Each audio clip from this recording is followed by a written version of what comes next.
had to go through so many moments like that for the sake of protecting the truth.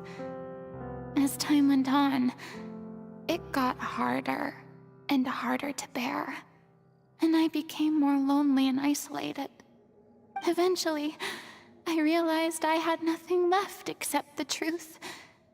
I became terrified of completely failing in my task, and was haunted by the thought of being left all alone, weeping on my throne. Fortunately, we were able to avoid the worst-case scenario thanks to the help of heroic individuals such as yourselves. Everyone rose to their responsibilities, and I finally regained my freedom. But on some level, freedom also means no longer being needed. I have no further use to people. Paimon would have never imagined you'd see it that way.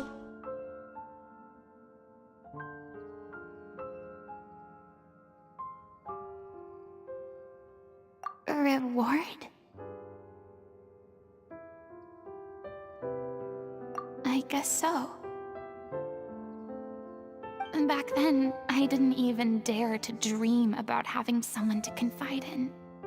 I was scared of someone recognizing me for who I truly was, and exposing the secret I swore to protect. Believe in the Farina you see on stage. She is the one you can trust. I had to keep all my feelings, all my curiosity about life to myself. No one could be allowed to know. That's what I really meant when I said I'm no good at maintaining relationships. So that's where you were coming from. Paimon totally thought you were just a bit of a diva at heart. Could you please get off my case? I don't know what's gotten into you today. I'm making an effort here. You could at least try to do the same. I do. I once had nothing but the truth, and now I'm finally free to live my own life again. And even though I have no idea where I'm going right now, at least the choice is in my hands. All right, it's about time to head back. Paulo should have finished the ending by now. Sure, okay, let's head back and check it out.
Didn't you say you needed to watch what you eat?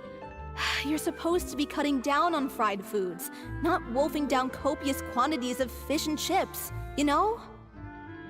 Come on. It's not every day we get to dine at Spina di Rosula's expense. Can you believe how generous she is? I'm not about to pass on free food. Anyway, my character doesn't need to be slim and good-looking. That's your job. Are you kidding me right now? It's not your character's health I'm worried about, it's yours. I've spent my whole life battling the effects of ill health, and it kills me to watch you willingly ruin yours by filling yourself up with junk all the time. Oh no, looks like they're arguing again. We're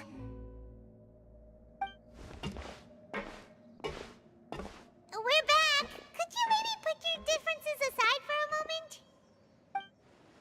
Ah, you're back. We've been enjoying Spina di Rosula's VIP treatment in your stead. Paulo's nearly done. We shouldn't have to wait too much longer. Great! So you were discussing your characters, right? We heard she's playing the Oceanid who turns into a human girl. What about you? Me? I'm an Oceanid too. He was originally supposed to take the form of a crane, but he outgrew that role. Well, the costume at least. So now he's playing the boar instead. Sorry. The boar's not a bad character, actually. He's the one who raises the little Oceanid. That's right. He has some pretty memorable lines too, like when he imparts some solemn words of wisdom to the little Oceanid. If you become human, you can reveal your secret to no one. You will face suffering and loneliness. Is this truly what you want? Wait, that sounds kind of familiar. It's the most important line in the whole script. I think it's a symbolic statement about our director's life and legacy. She kept quiet about all the trials and tribulations she faced in running our troupe, allowing us to devote ourselves fully to performing. It was only after she was gone that we realized how tough her job really was. You mentioned earlier that the troupe is like your home. Yeah. I was born with an incurable illness, and once my family found out it couldn't be treated, they decided they didn't want me anymore. I spent some years taking whatever work I could find and trying to manage my illness with various medicines. But whenever I had a bad flare-up, I'd be lying in an alleyway for days at a time. It was like that until the director found me one day. She told me I had a great voice and asked if I was interested in studying singing from her. I said yes. She took me under her wing, taught me to both sing and act, helped me find Mora for my meds, took care of me when my condition decided to flare up. I know it was all a huge burden on her. She sounds like a really incredible person. She really was. She gave everything she had to her troupe and the people in it. All of us were so proud to call her our director. I was a lost child too when she found me. As the child of a murderer, my parents weren't around when I was little, so I got sent to an orphanage. The other kids were always picking fights with me. They'd say things like, "Come on, you must be pretty tough if you're the son of a murderer." It was just to taunt me, though. I was an easy target, and they knew it. One day, I got beaten up so bad that I just couldn't take it anymore, so I ran away. I lost all faith in humanity by that point. Thought the whole world was out to get me. Let me guess. Fortunately, the next person you ran into was the director. Yeah, for the first time in my life, I was somewhere I felt safe. And I promised myself I'd stay here until the day the group parted ways. The day you hoped would never come. How times change. Oh, you're finally done? Get your butt over here. Farina? The Farina? Oh my god, how did you manage to wrangle that? Please, the honor is all mine. I was profoundly moved to hear about your troupe and your wonderful director. Same here. Even so, this is just... Oh wow, I'm sorry. I'll try to calm down. Now, where was I? Ah, yes, the script, of course. Let me give you a rundown of how the story unfolds in my version of the script. I'm sure you're already familiar with the beginning of the story. A little Oceanid decides she wants to become a human against the wishes of her family. She finds love and friendship in the bustling city. But then, disaster strikes. The people start to notice that all the fresh water in the surrounding area is slowly disappearing. The little Oceanid, Cleo, and her lover decide to... In the end, they discover that Consciousness? Water as a conscience. since the little Oceanid is a water spirit, her lover accepts her for who... The little Oceanid is accused of being directly... And then? In the end, she makes the... Huh? But didn't they all treat Cleo like a villain? Well, she mainly wanted... Through her love for her human partner. There's actually something else. You know the protagonist is supposed... If we're serious about dedicating... What about— That sounds like too cruel. That ending would be a perfect on the day when she went missing. Director, we waited and waited at the. We looked for her. The director was the kindest— But doesn't the way she's... I've been trying to follow up on that ever since, but all my efforts so far have turned up nothing. Vilma? The... Yeah. He's been overwhelmed by grief. I think the director's death hit... Grief? Guilt? Because. Well, What? You kept— it's time to be upfront with you all. No more keeping secrets from each other. I did tell her how I felt once, but she turned me down pretty much straight away. She said that we were all like brothers and sisters to her, and she'd never considered us as potential romantic partners. Not that it came as a shock or anything. It was what I was expecting to hear. So I told her I'd always be there for the troupe, and I'd always be there for her. I said, maybe one day in the future, when everyone's settled into their own lives and on the up and up, and managing the troupe no longer required her constant attention, well, maybe then she could reconsider what she really wanted in her life. And now, that day will never come. Oh, Paulo. So if I'm the one writing this ending, then I'm gonna make sure it does right by O'Reilly. I won't let anyone get in the way of that. In that case, you have to straighten things out with Vilmont once and for all, face to face. We've all had our differences of opinion over the ending, but those two have never seen eye to eye on anything.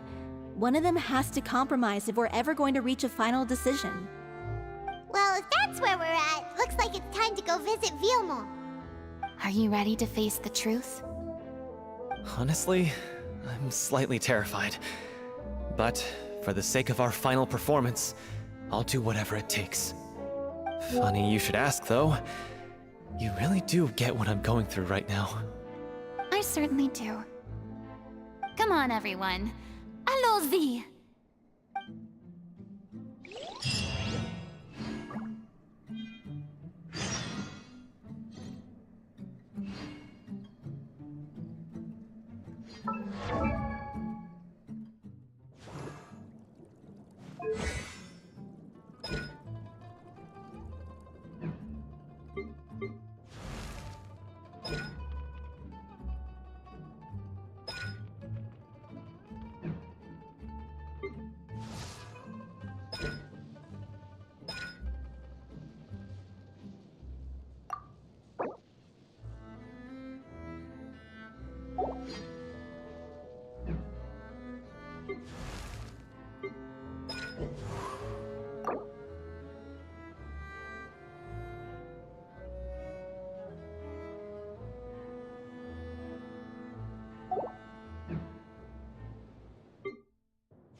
going. Delphi, are you sure you can manage in your condition? I could ask you the same question. Try to keep up.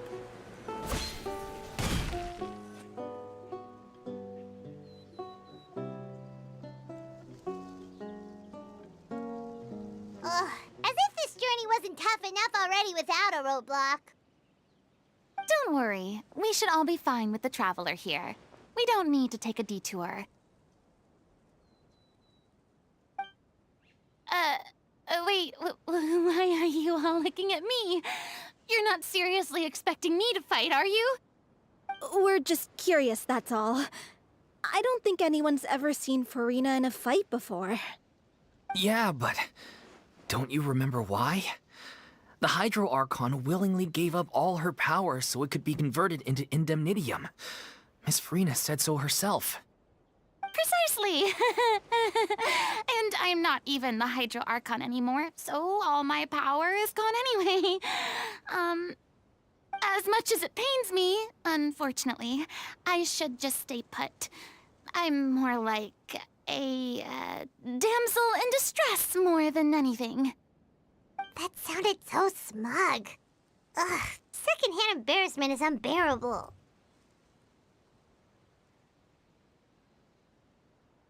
Hey, lay off, all right? My bluff is hanging from a thread here. I'm sorry. I got carried away. Please help us out, would you? Aw, too bad. I was so pumped to feast my eyes on fight mode Farina. Sorry to leave all the heavy lifting to you. Don't worry, piece of cake.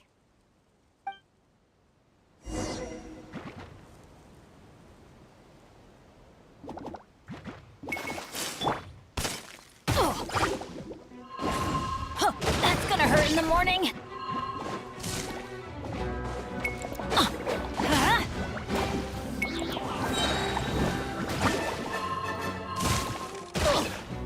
I'm going in. Yeah.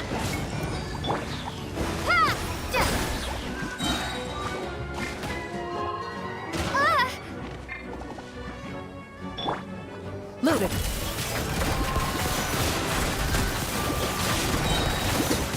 Time to testify.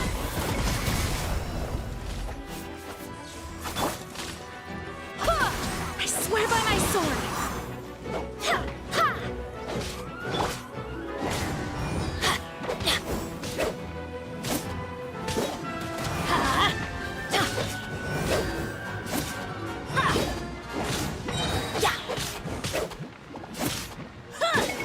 Teamwork is dreamwork.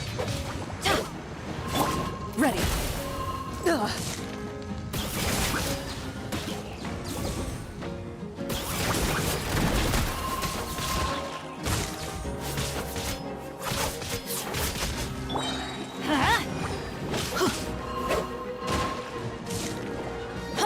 Let's light it up. Bombs away. Ha!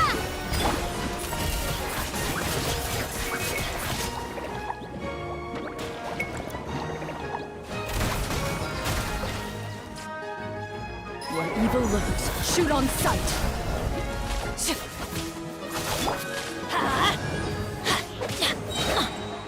Everybody stand back!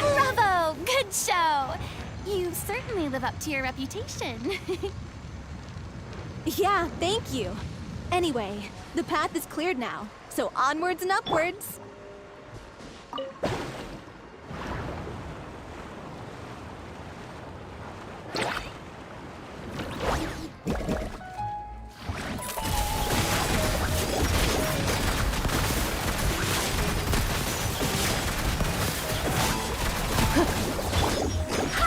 Barbados, guide us.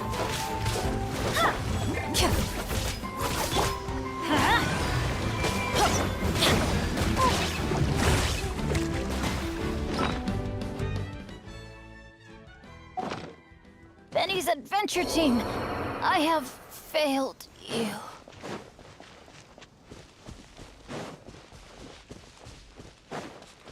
Hip. Ha.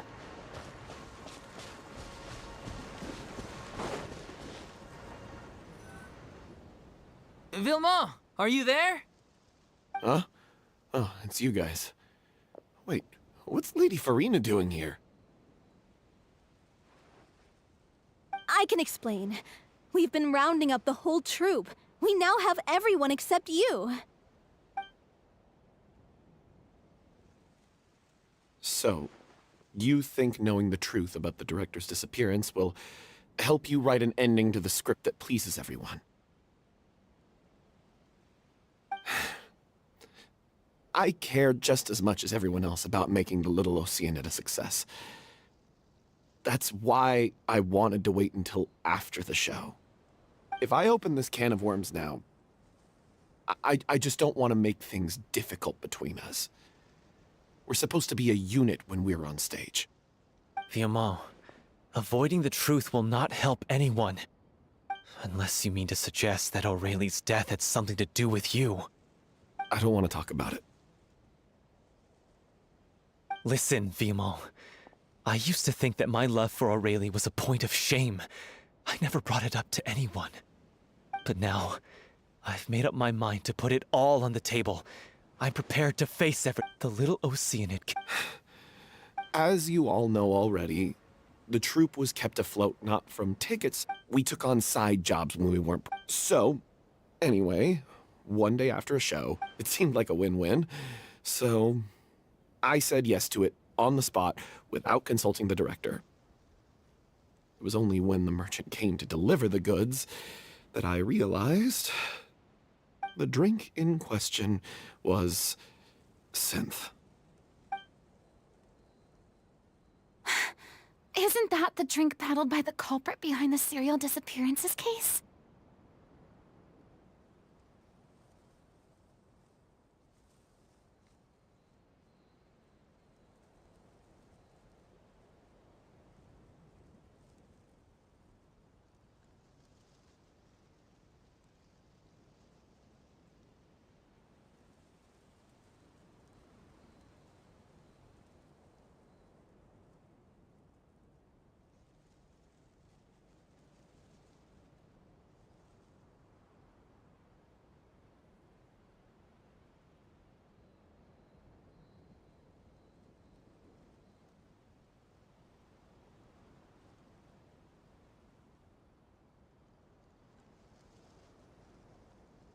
I freaked out when I saw the boxes. And I told the director everything right away. She was completely shocked as well.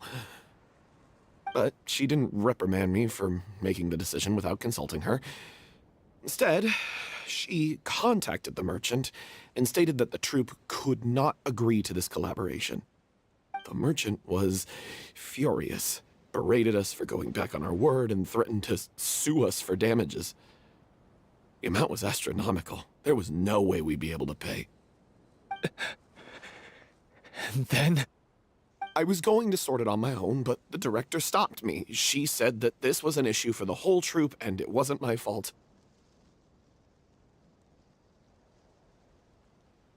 But things only got worse from there.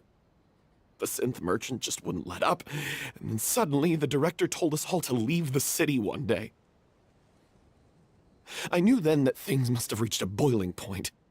I admit this whole thing was my mistake. I didn't dare to tell any of you the truth back then, and after the director disappeared, I was even more afraid to say anything.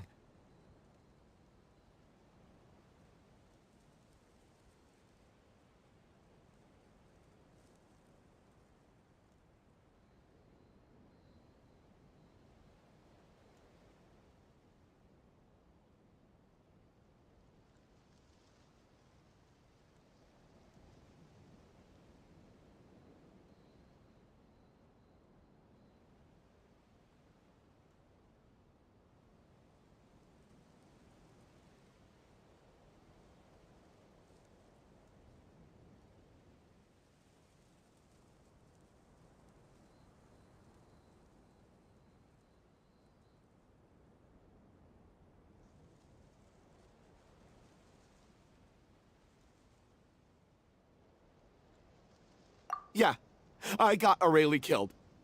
There, I said it. Happy now? Hey, don't say that. You traitor! You knew Aurelie was in danger. Why in God's name didn't you tell us? What do you mean, you were afraid? This was a life and death situation. We could have saved her! How could you be so stupid? Please, try not to get too worked up. Yeah, listen to him. You need to stay calm. Stay calm? How can I stay calm? This guy got Aurelie murdered! She was the love of my life! And he has the gall to try and high-road us, claiming that he kept his mouth shut for the sake of the show! How about taking some responsibility for what he's done? All I can say is I'm sorry. Truly. I wanted to apologize to everyone in the troupe, but that won't bring back the director. What good is my apology now? I'm just a coward who made an awful, terrible mistake that I can never take back. Beat me up if you want. Kill me if you prefer. It's what I deserve. End my life. So I can meet the director and apologize to her in person. Get out of my sight! Go! Get lost! I don't ever want to see your face again! That's enough! You've screamed and shouted at each other for long enough. Now pipe down, both of you! Can you stop conflating the show on stage with your real-life relationships in the troupe? You keep saying that you want to use this final performance to pay tribute to your director and celebrate her life. How can you do that if you're just using it as an excuse to vent your own emotions? You're right. I'm sorry.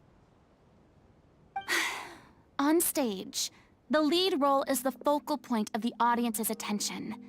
And you're all used to seeing the director as the heart of the troupe. But in her own life, her greatest desire wasn't to be the center of attention. I can tell how much she loved you all, and how much she loved the troupe. What she wanted was to build a warm home for all of her brothers and sisters. To shield you all from the storms that rage in the world outside. That's how you should remember her. And that's what you should be celebrating. I understand why you're trying to make her the hero of the story, but isn't she your hero already? After everything she did for you? Yeah. So think hard about what that means. And then think again about what you hope to achieve by arguing with each other. If you really hate each other and can't reconcile your differences, then you could just call it quits now. Why bother with the final performance if the group is already fractured? But you can't bring yourself to do that, can you? You care too much about Director Aurelie and the home she built you all to let go. What are you laughing at? I don't see what's so funny. Sorry, I didn't mean it that way. It's just that, for a moment there, it felt like our director was back with us again. If she'd seen Paulo and Villemont at each other's throats like that, she would have scolded them exactly like you did, in that same stern voice. Really? But she sounded like such a gentle person. Of course she was. Even her harshest lectures came from a place of kindness, and it showed. She really was a truly outstanding person. What you said, it really puts everything into perspective. I'm truly sorry. I really meant for this to be a genuine apology, but I ended up making it all about me and my self-pity. It's all right. Let's save all this for after the performance. So, the ending. What are we gonna do about it? Clearly, everyone needs to take a step back for now and reflect on what really matters. When emotions are running high, things get lost in the fray. The end of the story needs to focus back on Aurelie herself. She's the true star of the show.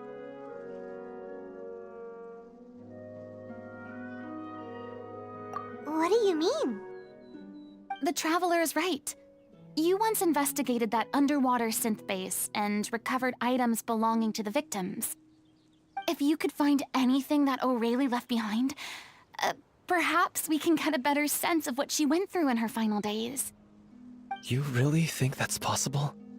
I trust that nobody would object to the ending of the story being based on Aurelie's true feelings. No. Well, we'll leave this in your capable hands. Come, let's pay a visit to the Palais Mermonia. The rest of you, head back to the rehearsal location for now, and wait for our good news.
You want to review some recovered items connected to victims of the serial disappearances case?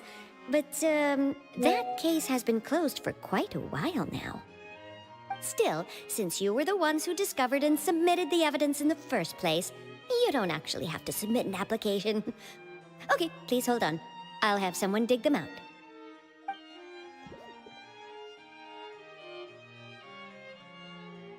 So, this is all Aurelie left behind.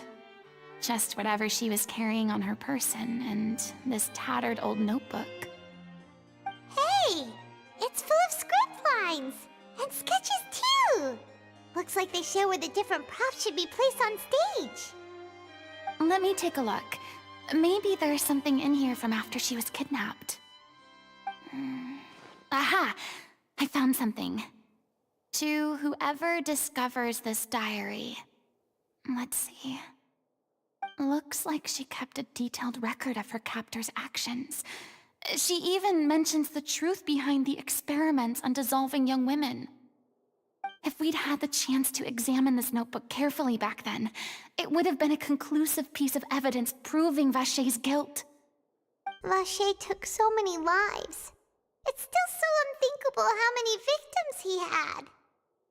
I guess Aurelie must have written all of this down in the hope that her records would one day be of use to investigators. Wait, it cuts off.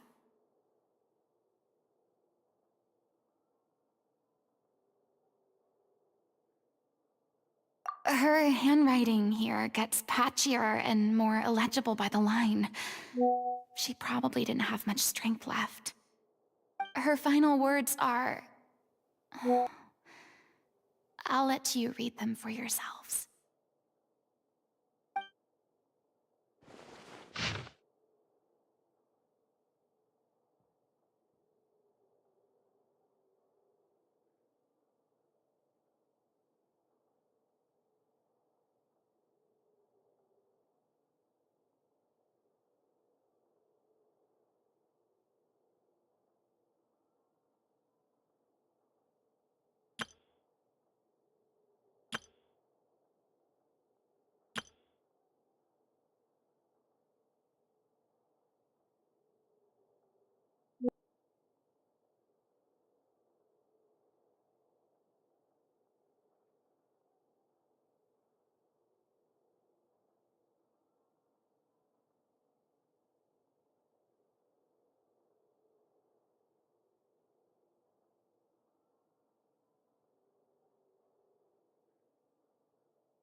She was so terrified. She may have been a mighty hero in the eyes of her troop, but at the end of the day, she was only human. I can't bear to think how painful and lonely her final days must have been. Wait. This part on the last page sounds strangely familiar.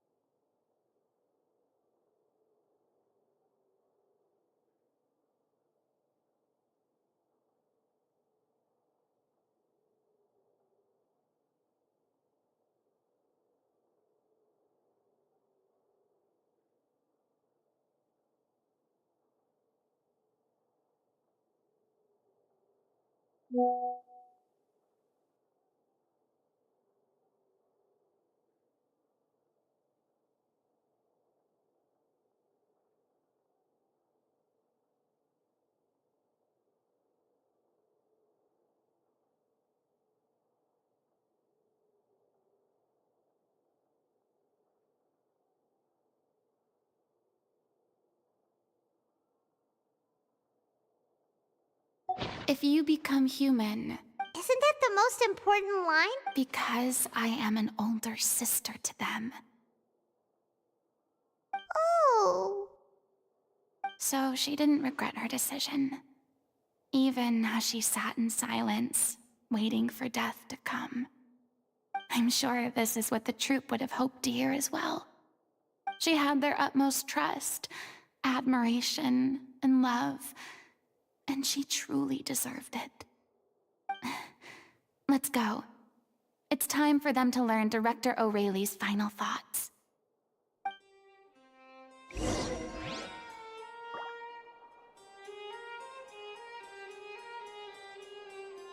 You have to think before you act.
Ah.